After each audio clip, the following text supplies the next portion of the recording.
Hello everyone and welcome back to another video with the Range Rover L322 on this incredibly cold January morning. But this gets me really excited because this kind of weather is exactly what you buy a car like this for. And over this last week that I've owned a car, I have been dailying it to and from work. So in that time I have gathered up a long list of faults that I have discovered, which I will reel off in this video. Before I reel off the faults with this car, which it's a Range Rover, you can imagine there are quite a few. I just want to say thank you to everyone who watched my reveal video of this last week.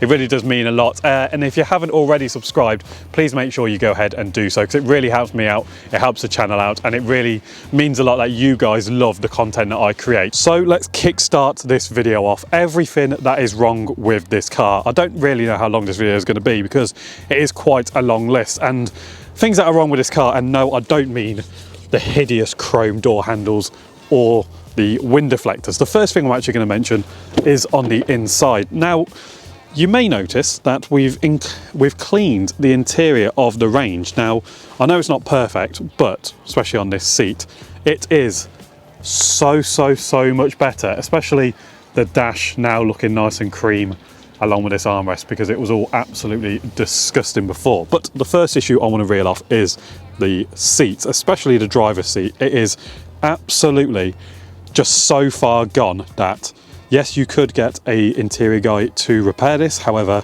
the cost just to kind of buy a seat from a car that is breaking would be far cheaper, and also the damage to the center armrest. So this car has definitely seen a lot of action, which is weird because this car's done 170,000 miles, and Ross's Range Rover L322 on 350,000 miles doesn't look anywhere near this bad.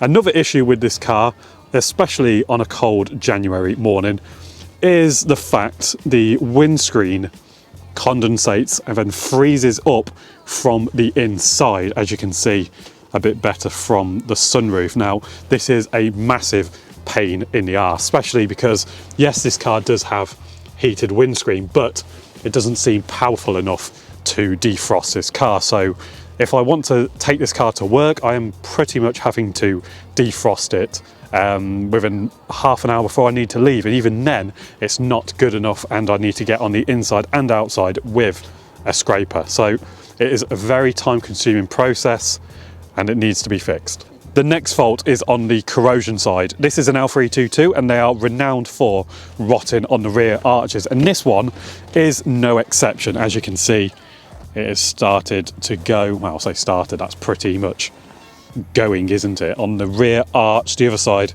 is the same story. So they tend to go here and also on the edge of the boot lid there. However, it doesn't really bother me that much, to be fair. It's very cosmetic. If I really wanted to, I could get a new boot lid in the same colour.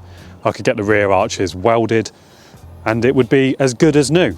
Now, it wouldn't be a Range Rover, would it, without lifting the bonnet? And there are many issues in here, as you can imagine. One being these gas struts have gone, hence why I have to use this piece of wood. Now, I do actually have some new gas struts, which I ordered off Amazon. I just need to fit them. So we have problems in this general area, the Range Rover's main stomping ground. First issue, coolant. I mentioned in my first video that this does have a coolant leak. The previous owner kind of tells me that it is under here, kind of under the inlet manifold, which from some investigation I've been doing could be the thermostat housing. So again, I need to get that off and dive into there, but it is -7 at the moment, so I don't really fancy doing it today. Also, this car will occasionally go into limp mode. Now, people that have commented on my first video have been really helpful to say that that chirping noise could be from a vacuum leak or a boost pipe leak. So if that's the case, it could be this pipe or this pipe, which is kind of the main culprits to go, but it could also be a kind of skinnier vacuum pipe somewhere in this general region. So I think those two are my main priorities, the coolant leak and the vacuum leak, to stop this car going into limp mode. Once they are done, this car will pretty much be more roadworthy than it currently is, and all the other faults that are reeling off in this video can just be kind of fixed as and when they are needed. So with that coolant leak, that I'm assuming that is led to a fault inside, because if I start the car, yes, I have heated seat and heated steering wheel, which is an absolute godsend. Unfortunately, now I'm hoping this is because the coolant's leaking and there's an airlock in the system. If not, it could be a module in here, or it could be the heater control valve in the engine bay. But I have absolutely no heating whatsoever. So if I put it on 28, it's irrelevant because that is ice cold. And yes, this is set to heat because you can put it to cold, but it's set to heat. It is absolutely freezing. It is like driving around with your aircon on 24/7. Now, I pray to God that's because of the coolant. So once I fix that, I will be absolutely over the moon and ecstatic to have some heat in this car, because it's just so horrible to drive in -5, as you can see, and also it makes defrosting the car near impossible. Whilst we're on the topic of the interior, you may notice that the passenger seat belt is done up. Now, I have to drive around like this because if I don't, it will constantly bong at me for the passenger not wearing a seatbelt, despite me not having a passenger. So I'm assuming a kind of weight sensor thing in the base of the seat, or maybe it's the fault with the buckle itself. But yes, that is why, if you see a video of this car, that seatbelt will always be done up. Another fault with this car is what I'm demonstrating now. The suspension seems to sort of work. As you can see, I'm kind of raising it now into off-road mode. However, when you lower the car into access mode, it seems to all lower at once, but then the front end tends to go up all by itself. So I end up kind of driving around with this car that's lower at the back than it is the front, almost like a dragster kind of thing. And occasionally on the dash it says suspension system fault, or the suspension will work once it has cooled down. So maybe that's a compressor, or maybe I have a leak. But if I get out the car now, you will be able to see that the front is higher than the back. The front is knocking. Again, it is a common problem that these tend to do, ball joints and lower arms. I haven't really had time this week, and it has been too cold to kind of dive into it and investigate a bit more, but I have a slight knock, and I believe it's coming from the passenger side. So again, that could be lower arms, ball joints. And what I found online when searching this is you can actually buy a full-on kit which replaces both the top and lower arm ball joints, and I think it's around £100. So that is definitely going to have to be installed on this car, and that will be an upcoming video. Moving on to the rear of the car, and it's probably no surprise looking at this damage that all the parking sensors on this car do not work, which makes parking this absolute tank on my driveway a bit sketchy, because I don't want to reverse too far and hit the house with this brick, and I don't want to go too far forward that I hit my lovely MX-5. So it is a bit of a mission. Yes, this car has a reversing camera, but honestly, it looks like it's a camera from a Nokia back from 2002.